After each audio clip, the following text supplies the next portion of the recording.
Paratmanamekam jagati jamadhyam niriham nirakaram onkara vekyam yato jayate palyate yena vishvam tamisham bhaje liyate yatra vishvam.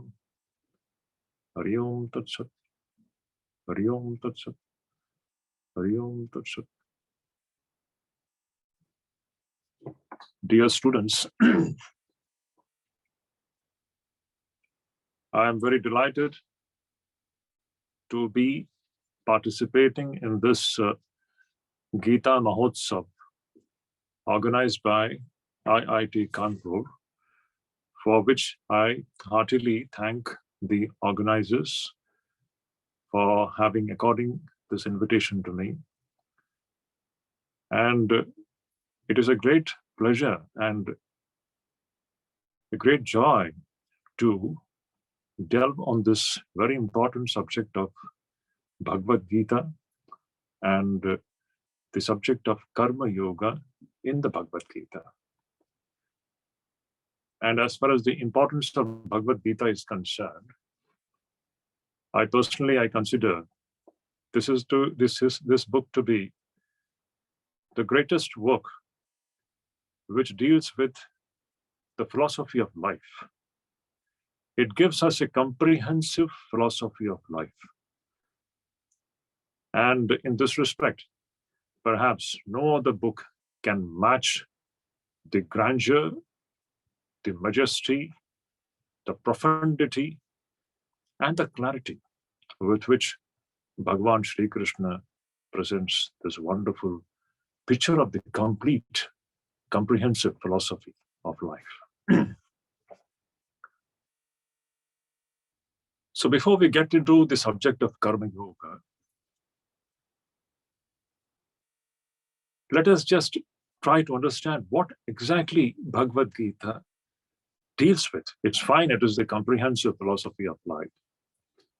But if you look at the book, it seems to be a massive book with more than 700 verses in it. But if you study it carefully, the subject is very simple. You can categorize the entire book into two parts. One part of the book deals with the true nature of man, the true nature of this world which we are experiencing. And the other part of the book deals with the way to experience the true nature of man, the way to experience the true nature of this entire creation which we are experiencing. So one is the goal, and other is the means to reach that goal. So one is the end, other is the upaya. Shankaracharya says it is the upaya, prapti upaya, tat prapti upaya, to reach this true dimension, the eternal dimension, the unchanging dimension of this human personality. So in this way, we can see that Bhagavad Gita deals with this issue of taking us from the realm which we are presently experiencing to the realm which is actually true. And without experiencing that, human life can never be fulfilled. So this is what, broadly speaking, Bhagavan Sri Krishna accomplishes in this wonderful book called Bhagavad Gita, in which through the instrumentality of Arjuna, Sri Krishna is showing the way for the entire humanity to raise themselves from the level at which they are living to the level of that absolute reality. And among the different ways which are discussed there, karma is one of the ways.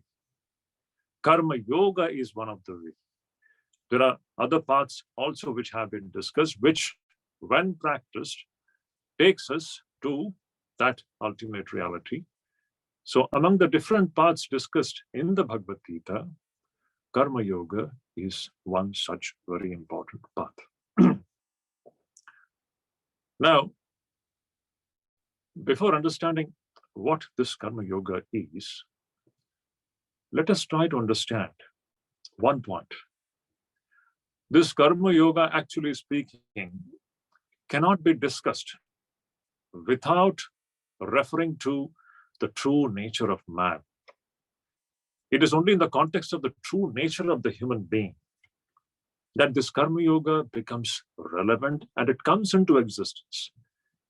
Because Karma Yoga essentially means it is a means to reach that true nature of man. So, when we talk about the human being, this human system, we have two dimensions. One is the real dimension, which is actually existing, and other is the apparent dimension. We can say that one is the real man, the other is the apparent man, or the fictional identity that we have. One is the real identity, and the other is the fictional identity which all of us have. Now, in our day-to-day life, all our actions can either be based on the real nature of man, and the actions can be performed for the sake of the real dimension and the real nature of man, or our actions can be based upon the fictional identity or the apparent man, and the actions may be performed for the sake of the fictional person or the apparent man. In this way, the karma, the actions which we perform in our everyday life, they can be either binding or liberating, depending upon the kind of basis that we choose. Now see, when actions are performed based on the fictional identity of the human being, and for the sake of the fictional man or the apparent man, that is karma. It binds us. Opposed to this, when we perform actions based on the real nature of man and for the sake of the real nature of the man, then that action becomes karma yoga, and this liberates us. Now, a little bit about this real nature of man and the apparent nature of man, because this may be a little bit confusing for some of us. When I talk about the real nature of man, we need to understand that what we understand ourselves to be in our present state, we know ourselves to be only this body and mind, and our identity is completely based upon this body and mind idea. This is what Vedanta refers to as the apparent man or the fictional man, because when we inquire into the truth of this fictional identity, I call it fictional because it goes away. When we inquire into the true nature of our own self, who am I?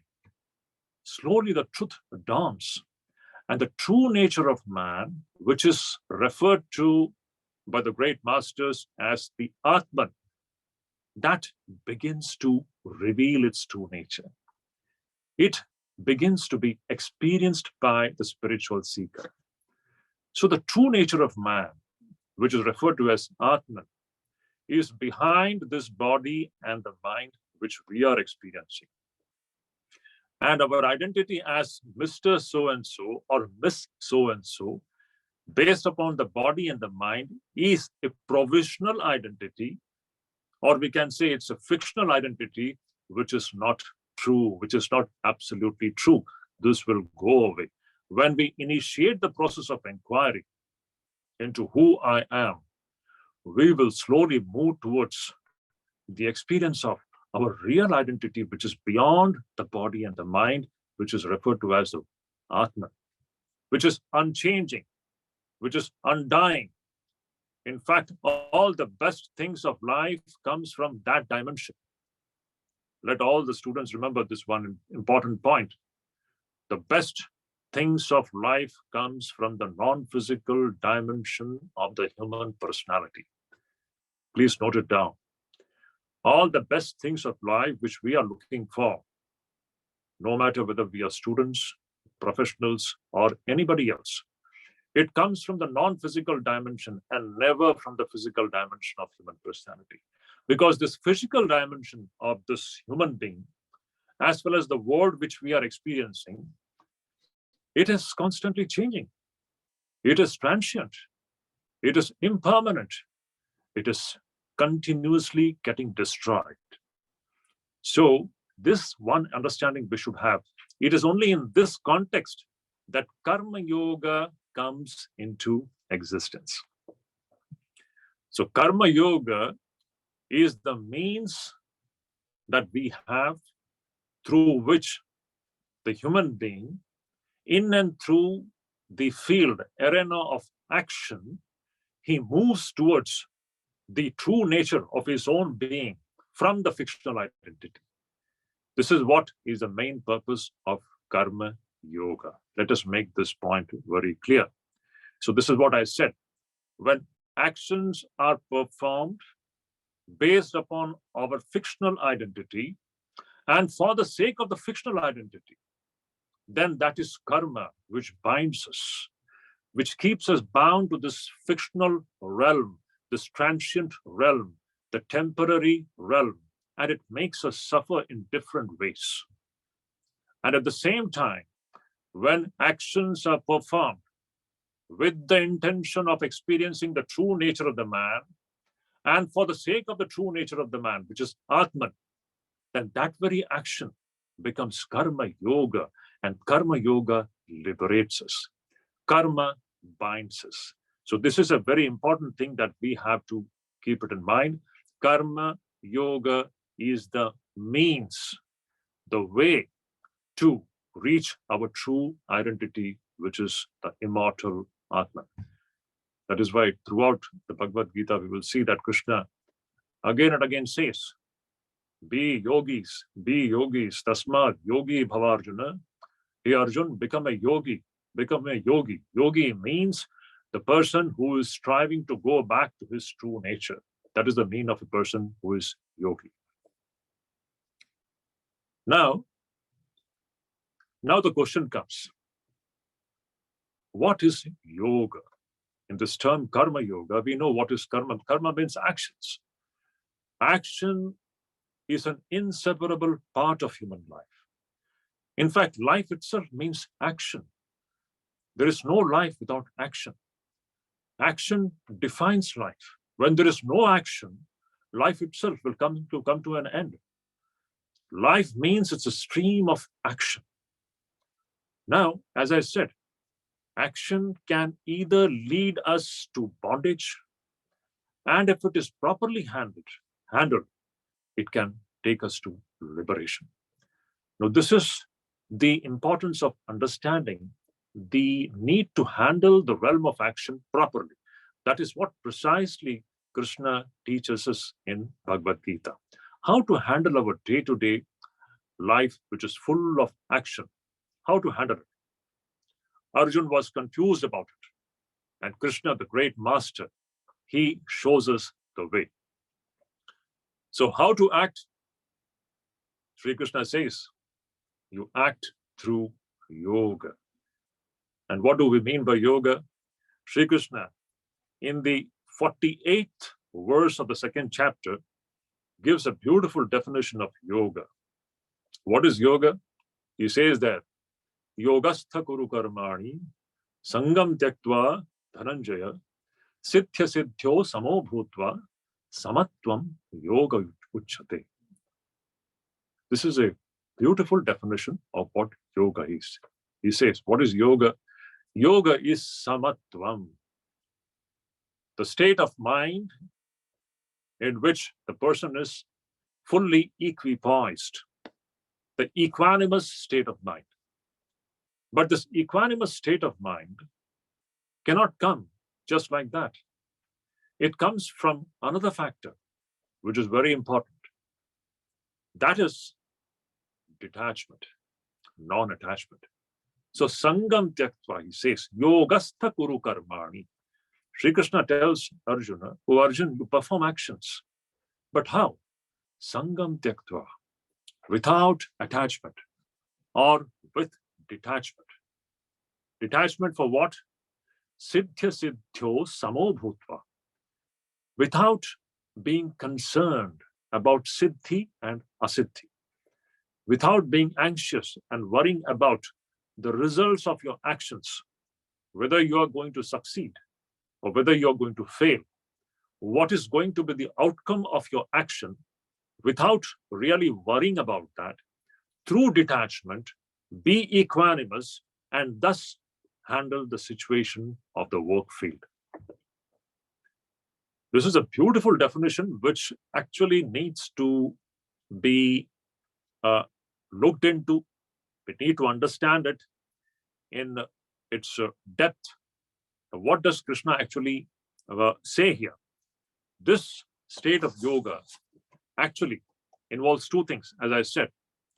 First of all, it involves detachment, sangam tyaktva, or nissangatvam. This is a very crux of the whole of the Bhagavad Gita. If you look into this Bhagavad Gita, you will find almost more than half a dozen times Krishna uses this term, action. How? Sangam tyaktva, sangam tyaktva, sangam tyaktva. Without attachment, with detachment, with detachment. Act with detachment. This is a very important point in understanding our way, the way we handle the work situation. Because without detachment, we cannot have the state of mind in which we can remain equanimous.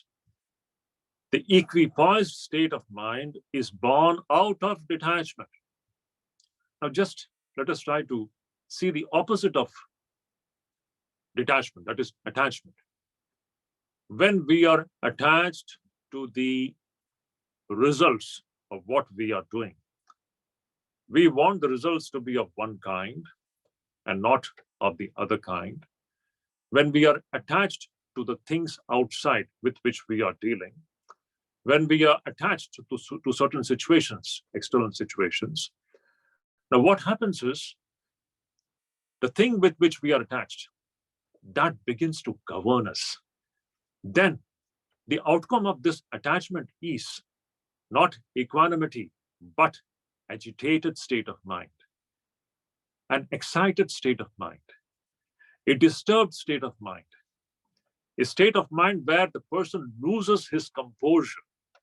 So just see, we understand the equanimous state of mind if we compare it with the opposite of it, which is caused by attachment. When we are attached to the results of our action, it makes us anxious, it makes us worried, it makes us disturbed, it makes us biased. We become biased for one thing. We want one thing and we don't want to accept the opposite of that. This is the unequanimous state of mind with which usually we work. In this, what is happening is we lose our freedom in life. This is the biggest thing. Through detachment, what is actually happening is we are reclaiming our freedom. Through attachment, we lose our freedom. Now the thing to which we are attached, it begins to govern us. We just become puppets in the hands of the things to which we are attached. So attachment is that cord, I would say. It's like a rope which ties us down to this fictional dimension of this world which we are experiencing. And detachment is that wonderful state of mind through which we reclaim our lost freedom. The one song of Vedanta is freedom, freedom, freedom. Do not lose your freedom. As human beings, we lose our freedom through attachment, through which we become slaves to the developments that take place around us. When we act in a certain way, it produces results. These developments, if we are attached to them, they begin to govern us. They begin to decide the state of our mind. And they will leave us always agitated, excited, and without any equanimity. And when there is no equanimity in the mind, we will never be able to understand what is the true nature of our being. That is why Sri Krishna says, you act with an equanimous state of mind, for which you have to be completely detached. Act sangam tyaktva. Such a wonderful thing it is. So, right in this verse, in the 48th verse of Bhagavad Gita, 48th verse of the 2nd chapter, Sri Krishna is showing us the way by which we can reclaim our lost freedom.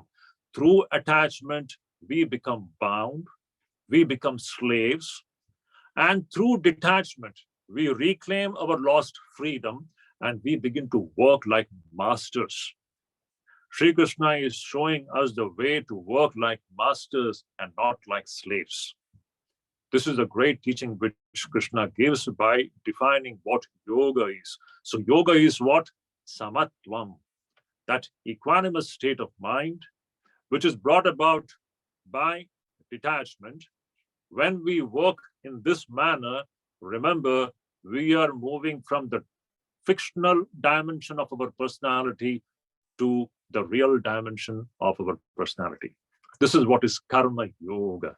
Karma yoga helps us to travel from this apparent man to the real man. And this is the very goal of the human life. Now, we have just now referred to this point of detachment. Detachment is the central idea of Bhagavad Gita, we can say. It is also known as Anasakti Yoga.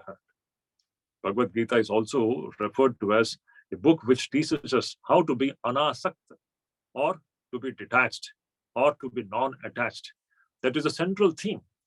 As I said, this attachment is a thing which we need to handle it very seriously. It is through attachment that we remain bound to this fictional dimension of existence. And we never come face to face with reality. And that is also the reason why we suffer throughout our life. So it is detachment. Detachment is that sword. Detachment is also referred to as a sword in Bhagavad Gita. Asanga Shastra. Sri Krishna says in his 15th chapter, this detachment is referred to as Asanga Shastra. Through this Asanga Shastra, Asanga means the sword, the Shastra, the weapon of detachment, we can cut our bondage, the way we have become bound to this fictional dimension of existence. So, but we need to understand a little bit of this detachment. What do we mean by detachment actually? Many people, when we talk about detachment or when they hear about detachment, the first obvious idea that comes to the mind is not to be involved with anything, not to engage oneself with anything, to be unconcerned to our surrounding, to be, in one way we can say, to be callous. Callousness. Callousness is it means a kind of insensitivity to our surroundings. Is this detachment? This person has not understood detachment at all. Detachment doesn't mean that we become unconcerned to our surrounding. Detachment doesn't mean that we are unsympathetic or insensitive to our surrounding. Detachment doesn't mean that you're not going to involve or engage with the stream of life. This is not detachment at all. If this is detachment, then we can say that walls are the most detached entities existing in this world. Walls have no sensitivity. They are not bothered about what is happening around them. So we are not going to become like walls through detachment. So this is not the right understanding of detachment. Swami Vivekananda, referring to this, he says, if we become like walls through the practice of detachment, it is completely a quality of a brute. It is like becoming a brute. This is not detachment. This is not the detachment which Sri Krishna is talking about in Bhagavad Gita. Now, through detachment, does it mean that we are not going to involve with the stream of life? That we are not going to engage with the stream of life? No. Sri Krishna says you have to fully engage yourself with the stream of life. You have to involve yourself with the stream of life. Now, second point is, does this involvement mean attachment? This is another point. In the name of detachment, we become unconcerned and we disengage ourselves with the mainstream of life. And in the name of involvement and engagement, we tend to become attached to what we are doing. Both the extremes are wrong. Sri Krishna says that person has understood detachment, who fully engages in the stream of life, is fully drowned in all the activities. He is deeply concerned with everything, and yet being fully involved, he is fully detached. This is the true understanding of detachment. A person who has understood this very subtle way in which we have to handle our work situation, he has understood the spirit of karma yoga. To be deeply involved with everything in life and yet be unattached. So detachment or unattachment doesn't mean unconcern for what is happening around us. And involvement with activity doesn't mean that we have to become attached. A person who has understood these two things, he has understood the meaning of karma yoga. So karma yoga demands that you are fully involved into the thing which you are handling. It may be studies, it may be anything else, your involvement with the family, your involvement with the surrounding, your involvement with the country, your involvement with the humanity itself. You're deeply involved, but you're not attached. This is the subtle dimension of this point of karma yoga, which we done properly. A person who has understood this, to be deeply engaged and involved and yet absolutely unattached, he understands.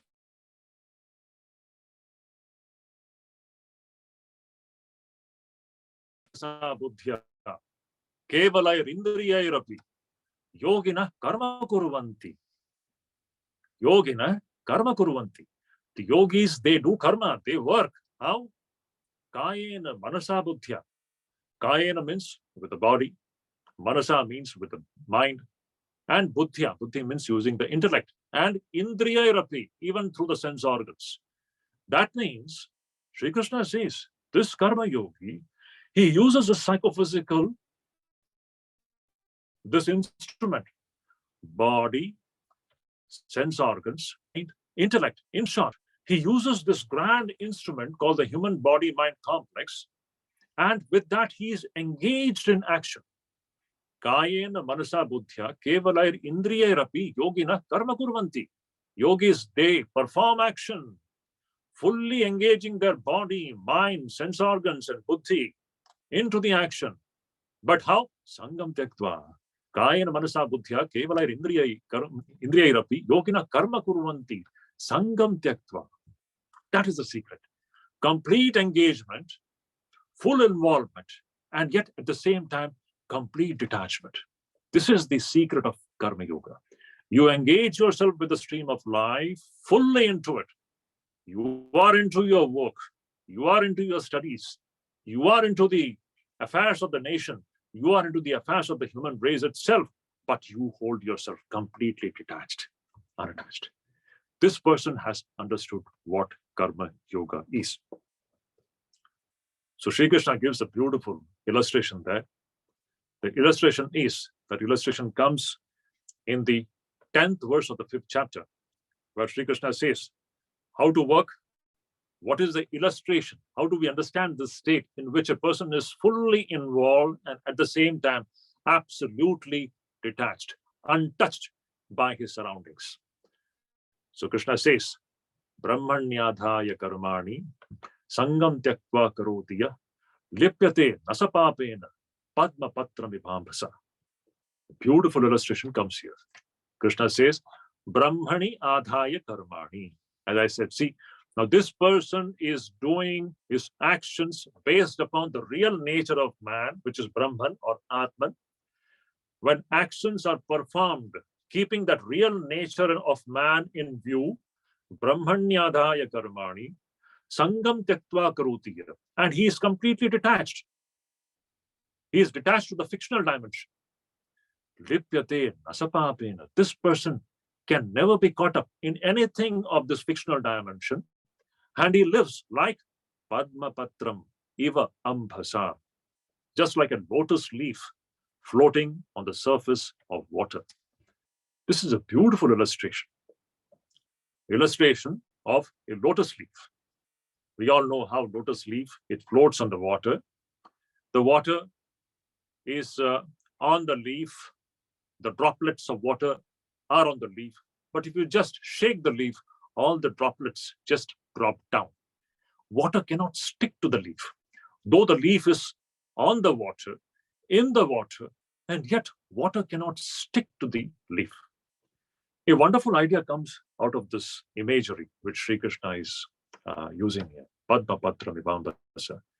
That is a lotus leaf on the surface of the water. What is the moral that we have to learn is, that is to be non-sticking. Do not stick with anything in this life. You can be with everybody, just like the lotus leaf, which is on the surface of the water. It is inside the water, but the water cannot stick to it. Similarly, in our lives, we can be in all situations. We can be with our near and dear ones. We can be with our family members. We can be with our friends. We can be into everything, and yet we can remain absolutely non-sticking to our surroundings. So the philosophy of Bhagavad Gita is, in one word, I often coin it in this way, that is, sticking is strictly prohibited. Sticking is strictly prohibited. Be with everybody. Be with your near and dear ones. Be with your family members. Serve them. Do everything. Be deeply concerned about their welfare, but do not get stuck up to anything. Sticking is strictly prohibited. Just like the water drops cannot stick to the leaf, similarly, we should not allow anything of this fictional dimension of reality to stick to our personality. This is a wonderful, in Hindi में मैं अक्सर ये कहता रहता हूँ, कभी कभी ऐसा जब प्रसंग होता है तो इस विषय को समझाने के लिए मैं कहता हूँ, हमारे घरों में हमें ये हमारे दीवारों के ऊपर हमें लिख के रख देना चाहिए, क्या है philosophy.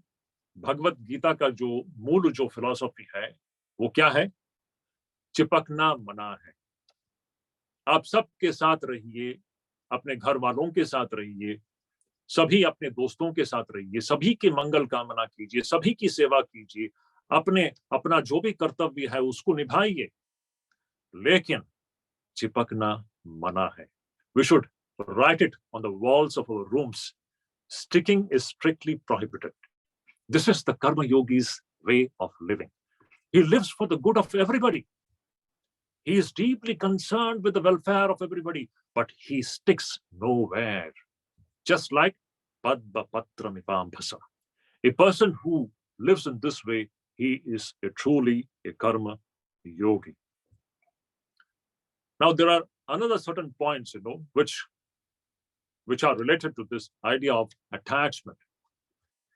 With the idea of attachment comes, attachment means what? Sangam. With the idea of asakti or sangam comes mamatvam. This mamatvam is another dangerous thing. When we are attached to some persons,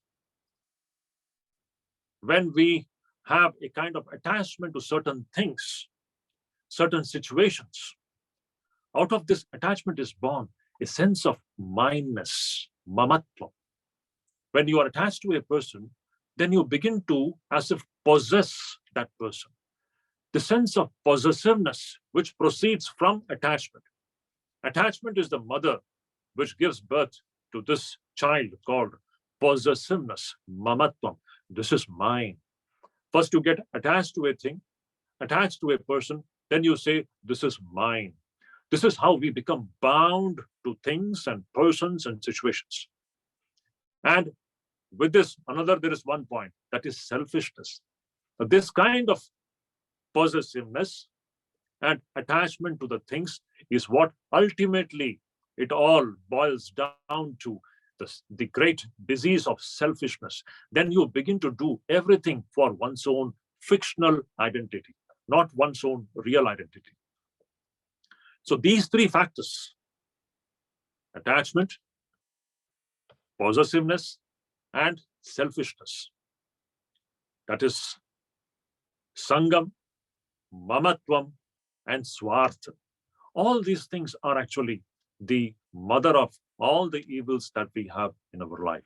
That's why Krishna says, be detached, be unattached, and be nirmama. So many times in the Bhagavad Gita, Krishna uses this word, nisangatvam and nirmamatvam. Nisangatvam and nirmamatvam. Be detached and do not have the sense of possessiveness about anything in this fictional dimension of existence. Nirmamatvam, nisangatvam, and niswarthata. Once again, I repeat, nirmamatvam, nisangatvam, and niswarthata. These are the characteristics which actually define a karma yogi. He is detached. He has got no sense of possessiveness for anything of this fictional dimension of existence, and he is unselfish. These are the characteristics, the traits of a karma yogi. So, as the students of this karma yoga, we should first remember to just sum up this whole discussion. The philosophy is chipakna mana hai. Sticking is strictly prohibited. To be with everybody, serve everybody, but do not stick to anything. Ladies can understand this better. Just like in kitchen, we have the non-stick pans. You put anything into that non-stick pan, nothing sticks to it. So we have to be like that, absolutely non-sticking. We are inside this fictional dimension of existence, yet we don't allow anything to stick to us. This is the secret of karma yoga. You are intensely active, intensely engaging yourself with this stream of life. You're involved with everything, but you're completely detached, just like the lotus leaf on the surface of the water. What a wonderful thing it is. Now, another one thing which is implied in this whole thing till now, what we have discussed is, that is, if we just see, what is Krishna teaching us in this karma yoga? He is asking us to be fully engaged and involved with whatever we are doing at a particular point of time. What actually it implies is, he says that pay full attention to the means. Don't worry about the ends. Our job is to only pay attention to the means, the work in our hand. Be engaged with that work with your whole soul, but don't worry about the end, the results. What is going to be the results? The results will come on its own if you have paid full attention to the means in your hand. This is very, very important, not only for students, for everybody in every field of action. Whatever we are doing, we should do it in such a way that we pour our whole soul into that particular activity without worrying about what is going to be the outcome of that particular act. What a wonderful thing it is. This is what Sri Krishna says in the 47th verse of the 2nd chapter. The famous verse, which everybody, all of you might have heard it. It is being quoted everywhere through ages, and it will be quoted for ages to come. It is the biggest secret while handling the work situation, the way to handle it. Here lies the secret. Sri Krishna says, Karmanyeva adhikaraste, ma phaleshu kadachana, ma karma phala heturbho, mate sangostva karmai. What a beautiful thing it is. Krishna says, Karmani eva adhikaraste, te adhikara karmani eva. You have right only to work. Pay full attention to the work in your hand. you have no right to think about what is going to be the outcome of that activity. So pay attention to the means, the ends will take care of itself. This is a wonderful thing. Usually in life, what happens is we often engage ourselves, or we often drown ourselves thinking about what is going to be the outcome. We are worried about the result right in the beginning, even when we have not engaged ourselves with work. This is the big mistake that we commit in our everyday life. Instead of paying attention to the work, we are worried about what is going to be the outcome right in the beginning, even before we have started our work. That is how we don't get the right kind of result which we want. Of course, it is another matter. A karma yogi will never be bothered about the results. That is another matter. But just for the sake of our understanding, I want to make this point very clear that when we work, the secret is we put our whole soul into what we are doing without bothering about what is going to be the outcome of this action. This is what Sri Krishna says. Karmani eva adhikaraste ma phaleshu kadachana. You have no right to think about what is going to be the result. Now, this is how one has to work. That means you drown yourself into the work which you are doing with your body, with your mind, with your sensory system, with your buddhi and everything. And at the same time, be absolutely detached.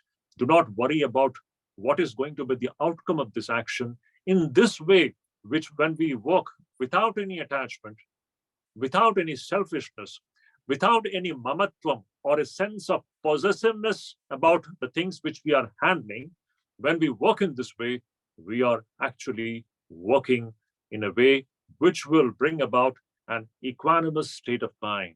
That is yoga. Our mind will remain equanimous, equipoised.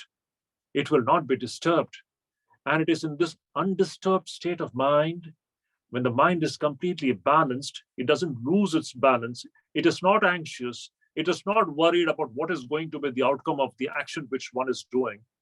When we have this kind of an equanimity within ourselves, it is in this equanimous state of mind that we will be moving towards the real nature of our being, which is the Atma. This is how Karma Yoga, through handling the work situation very wisely, in a very wonderful manner, prepares to experience our true dimension, which is the Atma. That is why Shankaracharya says, Karma Yoga. Yoga is Tat Prapti Upaya. It is the Upaya. It is the means by which we realize our true nature. There is no other meaning to the word Karma Yoga. Through Karma Yoga, a Karma Yogi is not worried about what he is going to get from the fictional dimension of this existence. Let us make this point very clear. A Karma Yogi is unconcerned about the benefits or the so-called good things that he is going to derive from the fictional dimension of existence, because he knows, after all, it is fictional dimension. This is not real. This is transitory. This is temperament. So he is not worried about that. Yes, as a result of his wholehearted engagement with the work, he may get some benefits, but that is actually just like a byproduct. As a byproduct, he may get certain good things of life, but he is not concerned about it. His main attention is to move away from the fictional dimension and reach his true nature. This is what Karma Yoga accomplishes through the development of the equanimous state of mind, which is brought about by detachment, non-possessiveness, and unselfishness. 3 points. When we are detached, when we don't have a sense of possessiveness about what we are engaging with, and when we are acting selflessly, when we have these 3 things, our mind will be in a state of equanimity. This is yoga. Samatvam yoga uchate. This equanimous state of mind is yoga. And when we have this kind of an equanimous state of mind, automatically we will begin to experience the true nature of our personality. This is the intention of Sri Krishna, how he takes us, helps us to move from the so-called the apparent man to the real man. So Sri Krishna says that this is the skillfulness in action. In verse 50, of the second chapter, Sri Krishna says, Buddhi yukto jahatiha ubhe sukrita dushkrite tasmat yogaya yujyasva yoga karmasu kaushalam. Beautiful verse. He says, Buddhi yukta. This Buddhi yukto jahatiha, the person who is equipped with this kind of a state of mind, completely equanimous, having no attachment, having no sense of mamatvam or possessiveness to the things of the world, and he is completely unselfish. This person who is working with this equanimous state of mind, that person, this is the skillfulness in action. So see, we all have different skills. Somebody may be very good in a certain area. We have IT specialists, we have doctors, we have engineers. They are skilled in certain areas of life. This is one kind of skill. We can say that this is the skill on the external front, the outside front. But there's something called internal skill. That internal skill, the real skillfulness in the field of action is yoga. A person who is working with this yoga or with his samatva buddhi, he is actually skillful in action. Minus this yoga factor, that person may be externally skillful. He may be a good IT professional, he may be a good doctor, but minus this yoga factor, Krishna says he is not actually skillful in action. The true meaning of being skillful in the field of activity is the state of equanimity, which is born out of non-attachment, unselfishness, and non-possessiveness. Nirmamatvam, nisangatvam, and nisvartata, which results into that samatva buddhi, which becomes the way for us to reach our true nature. So, in this way, Sri Krishna says, Yoga karmasu kaushalam. The skillfulness in action is actually nothing but yoga. Now, when a person works in this manner, Krishna says in the 12th verse of the 5th chapter, Yukta karma phalam tyaktva shantim apnotim naishtikim. A beautiful verse. Krishna says, Yukta karma phalam tyaktva. This kind of a karma yogi who is not worried about karma phalam. He is not worried about what is going to be the outcome of his actions in this fictional dimension of existence. In this way, when he works without attachment, without a sense of possessiveness, and without selfishness, what happens? He attains naishtikim shantim. He attains that supreme peace.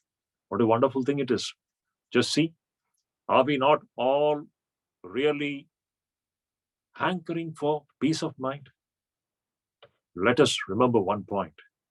Now, all that we have discussed in now, these great qualities of detachment, non-possessiveness, and nisvartata, unselfishness. Just look into the opposite of that. Attachment. You are attached to this person, that person.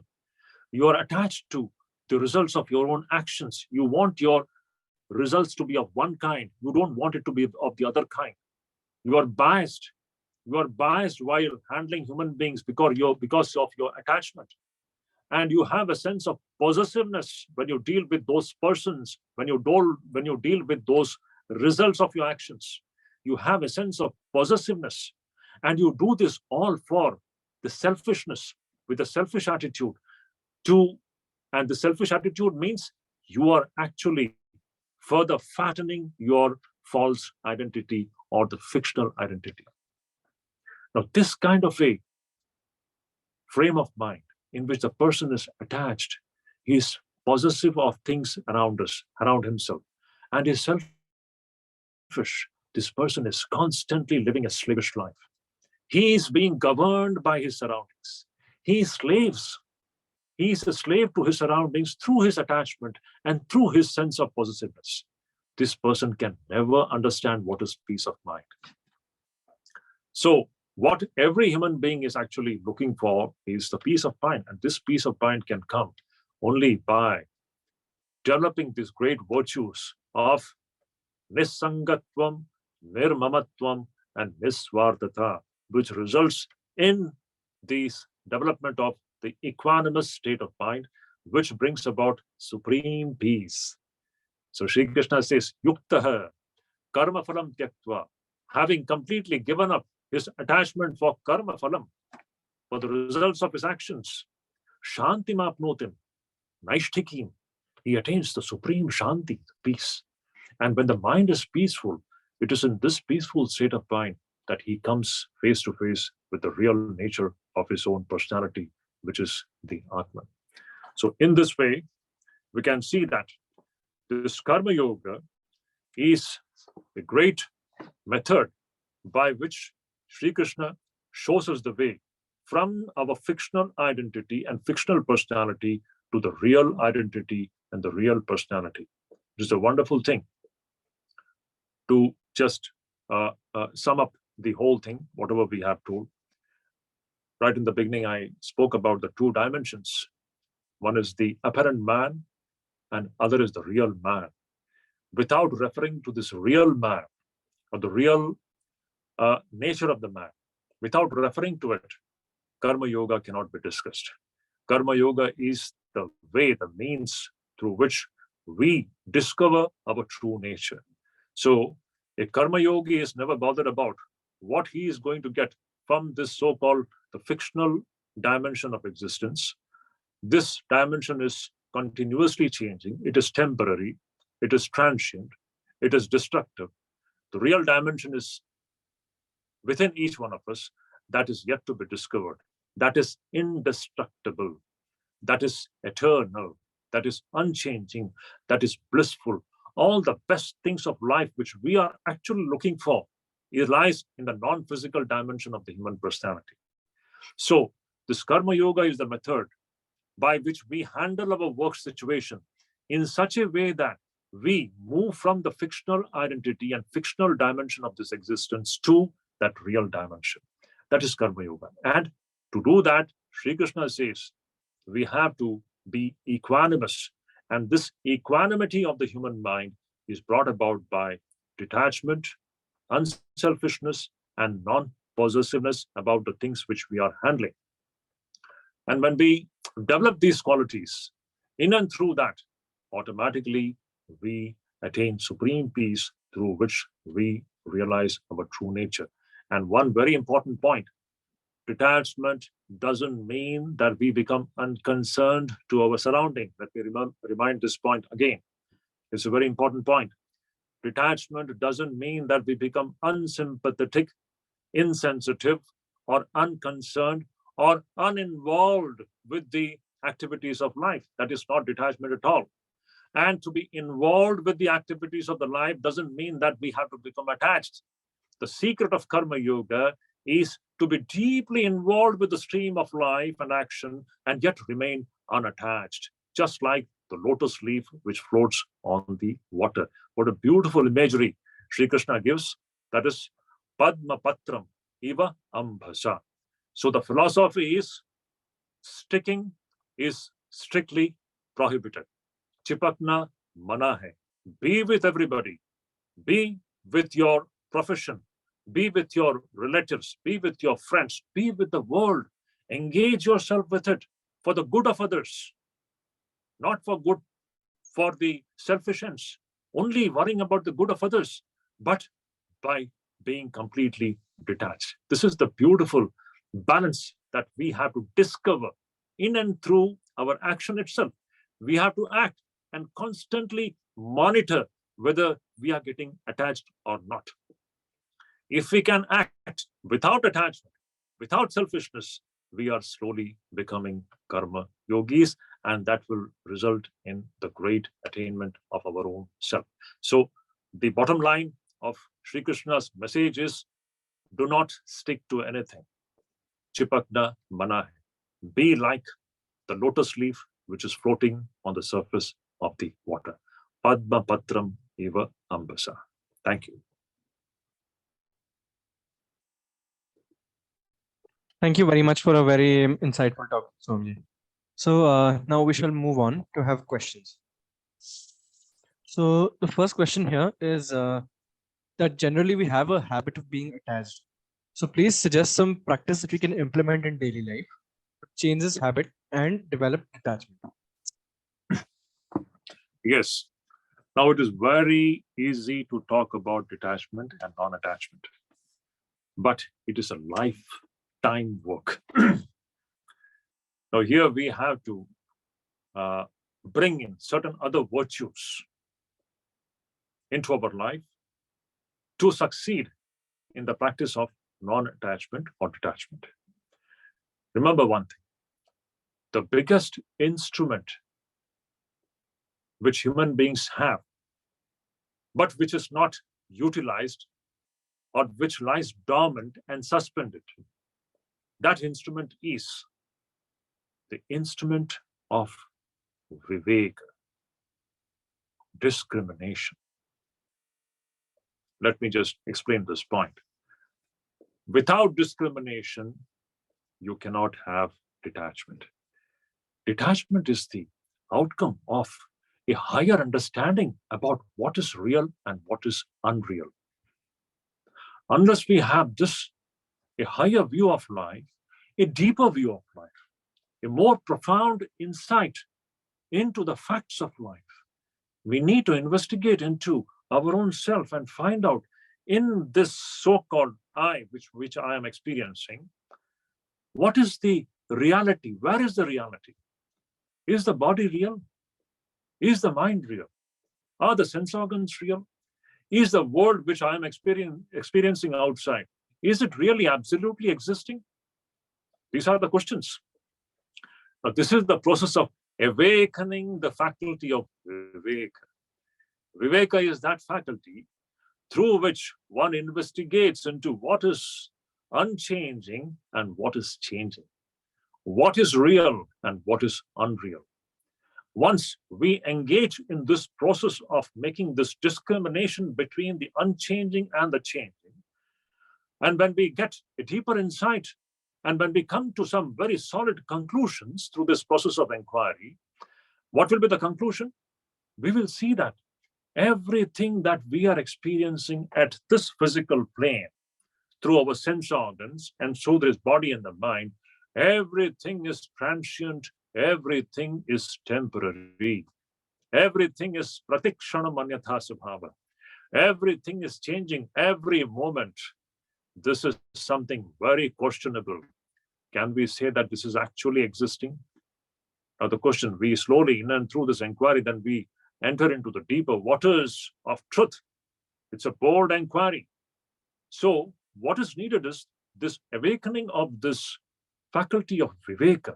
When you understand that whatever we are experiencing, it cannot be true, automatically the outcome of this conclusion, this conviction, it is not mere conclusion, it is a conviction. Conclusion, you can conclude intellectually and yet you reach nowhere. It's not merely a conclusion further maturing into a deep conviction. Yes, this is fictional, this is transient, this is temporary, and it is the mother of all evils, suffering, and misery in life. Automatically, you develop detachment to this fictional dimension of existence. So this is how in our day-to-day life, by awakening this faculty of Viveka, which is translated as discrimination, I would say more than discrimination, it is a discernment.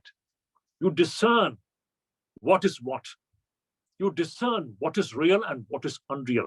A clarity comes to the human understanding. It is a struggle, a striving to bring some clarity to the human mind.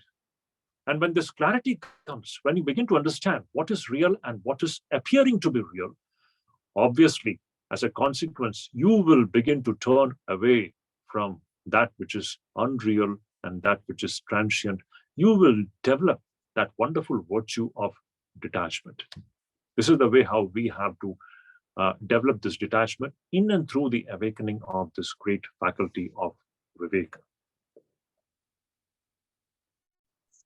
Thank you, Swamiji. The next question is, it's more like a series of questions.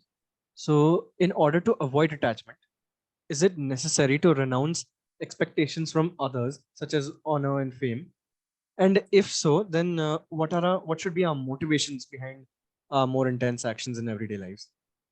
Yes. See, we are talking about karma yogis. Okay, make this point very clear. We are not talking about people who are happy with this fictional dimension of existence. Those who are happy with the fictional dimension of the existence, they would be running after name and fame, honor, and all these things. So we are not talking about those people. So first, let us make clear, what do we want in life? If this is the questioner should first ask himself or herself what he or she really wants.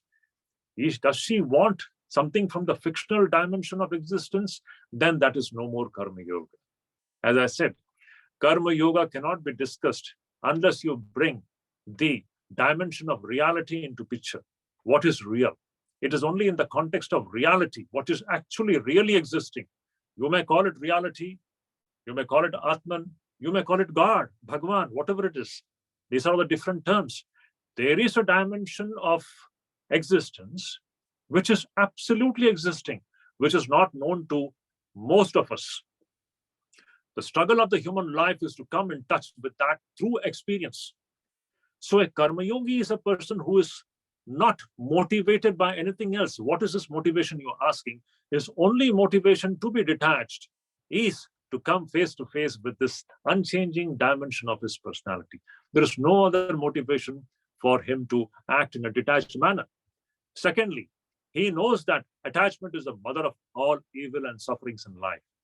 This honor and fame which we are running after, this is all for 2 minutes and 2 days. Then it is gone. If you get elated with honor, you are going to get depressed when you have dishonor.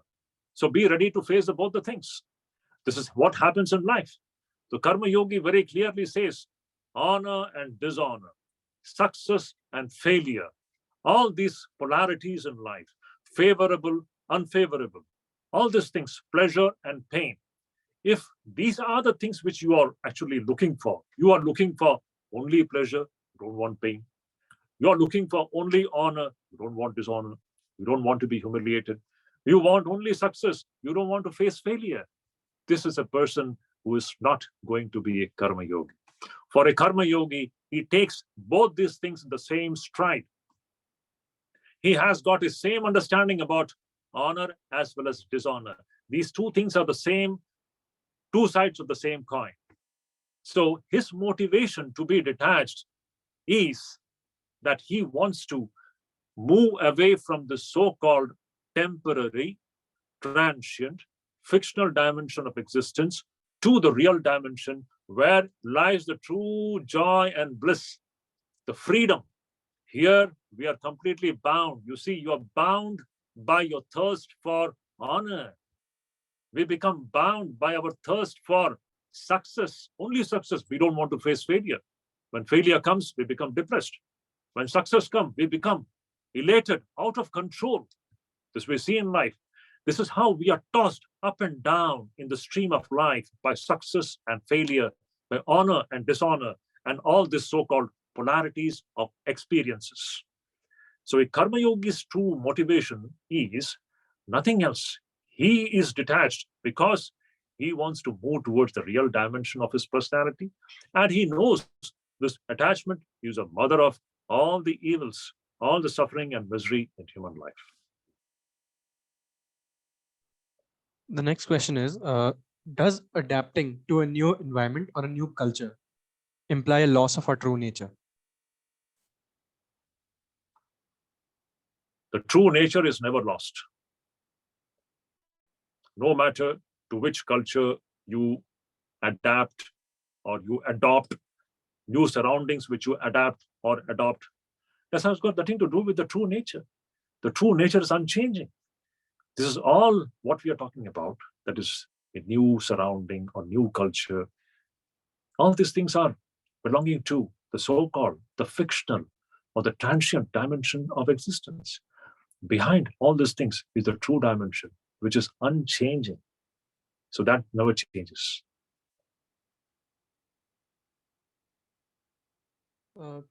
Next is, could you explain how to know if a person is fully detached? Yeah.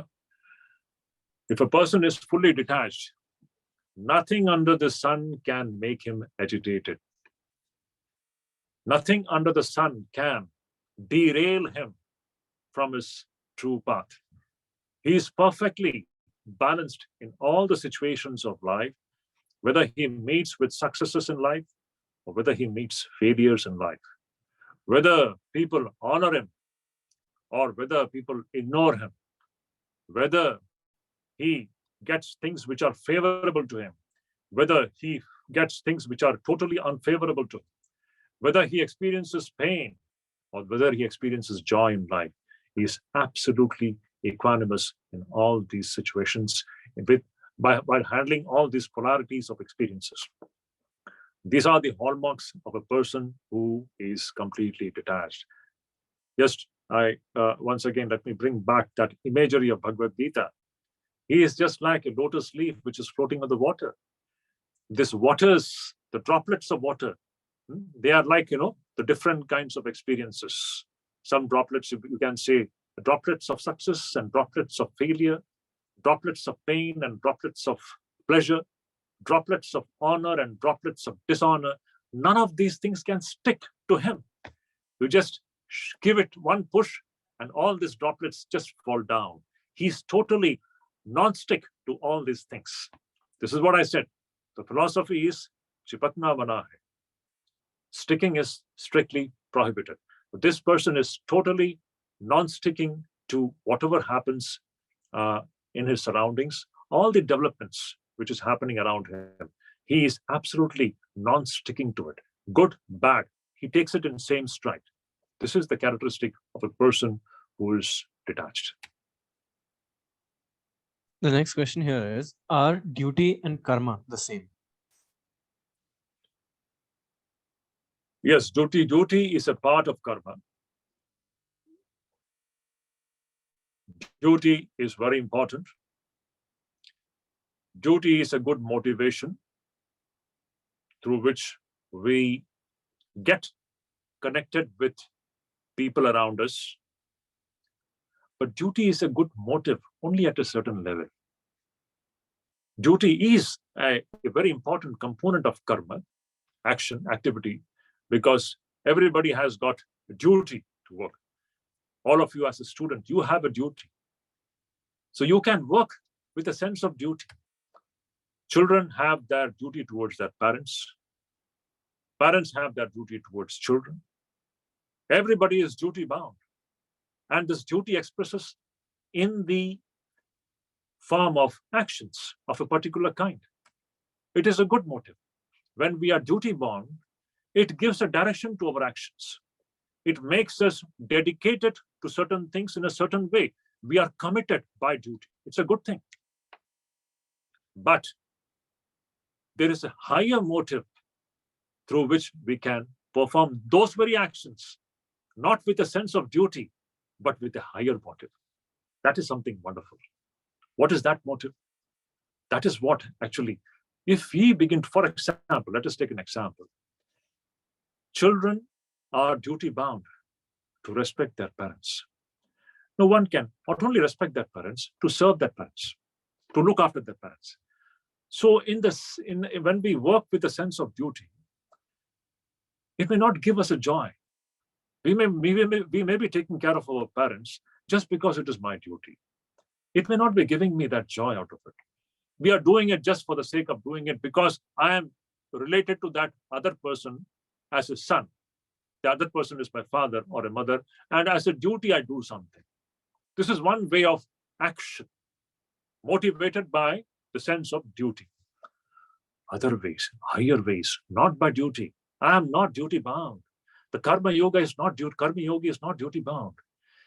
The karma yogi also looks after the father or the mother, not through the sense of duty. He sees a higher thing. He sees the same divinity residing in them. He sees God residing in them. And with that idea, he looks after them. And in his act of looking after them, he's actually worshiping God. He's worshiping that higher reality. You see, his motivation is now different. It is not duty as such. So duty is a good thing at a lower realm. But to be duty bound throughout the life, it is a horrible thing. We are not born to be duty bound throughout our life. We have to rise above it. We should learn to work and act not with a sense of duty, but with the motivation that everything is divine and you're serving everything. And in and through your service, you're actually worshiping the divine. This is the higher way of negotiating this field of activity. What a wonderful thing it is. This we take activity to a totally different level. So duty is a very important component of the field of activity. It is very good at a lower plane, but we have to rise, we have to learn. A karma yogi is not merely working with a sense of duty. A true karma yogi will raise his motivation to higher levels, and he will be working not with the sense of a compulsion. In duty, there is a sense of compulsion. No, karma yogi doesn't work with a sense of compulsion. No compulsion. He works spontaneously because he sees divinity everywhere. He sees God everywhere. He sees the same Atman everywhere. And his action, in and through his action, he is actually worshipping that reality. So, to be duty bound is good in the beginning, but actually speaking, we have to raise our motivation higher and learn to work not out of compulsion, but out of a spontaneous outpouring of the heart, which takes the form of worship. That is the wonderful way in which Karma Yogi works. Thank you, Swamiji. Our last question for today shall be, considering all kinds of attacks happening on our country and culture at the moment, what is the responsibility of the youth? What is the responsibility of the youth? Yeah. Should I repeat it in case it was not audible? Yeah, please repeat the question. All right. So the question is, considering all kinds of attacks occurring on our country and culture right now, what should be the responsibility of the youth? Yeah, it's a wonderful question. Wonderful question. The youth should be deeply concerned about this matter, deeply involved with this issue. The youth should engage himself or herself to tackle this problem. This is the foremost duty of every young man and woman, every boy and girl of this country. Our culture, our dharma. Let us remember, this is the land of dharma, Vaidika Sanatana Dharma. And to protect this dharma, let us start with a sense of duty. It is a duty of every citizen of this country to protect the root civilization of this country. If this dharma exists, India will exist. If this dharma is destroyed, India is bound to be destroyed. There will be no more Bharat. Bharat is existing because of the Vaidika Sanatana Dharma. Let us make this point very clear. So let us negotiate this problem with a sense of duty. As I said, you can negotiate this problem either with a sense of duty, very well, or you can handle this from the higher motivation as well. That in and through protecting this dharma and this rashtra, you are worshipping God. So see, the same thing, the engagement with this issue can be done at several levels. But whatever it is, the youth have to engage themselves with this issue. They can do it either from the lower motivations of a sense of duty, or they may do it as an act of worship. The best way of worshipping Ishvara is to protect this dharma. Dharma rakshanartham. This is very important. Every boy and girl of this country have to dedicate their lives for the protection of this great civilization, the Vedic civilization, which alone actually goes into the defining of what Bharat is. I'm very thankful. Whoever has asked this question, I sincerely thank that boy or a girl who has raised this issue. Thank you so much. Thank you very much for your time and wise words, Swamiji. So here we shall conclude our last talk for Gita Mahotsav. Thank you. Thank you so much. Once again, I thank the organizers for having given me a chance to be a part of this program, and I could share my ideas on this very important subject of Karma Yoga. Thank you so much. Om Tat Sat.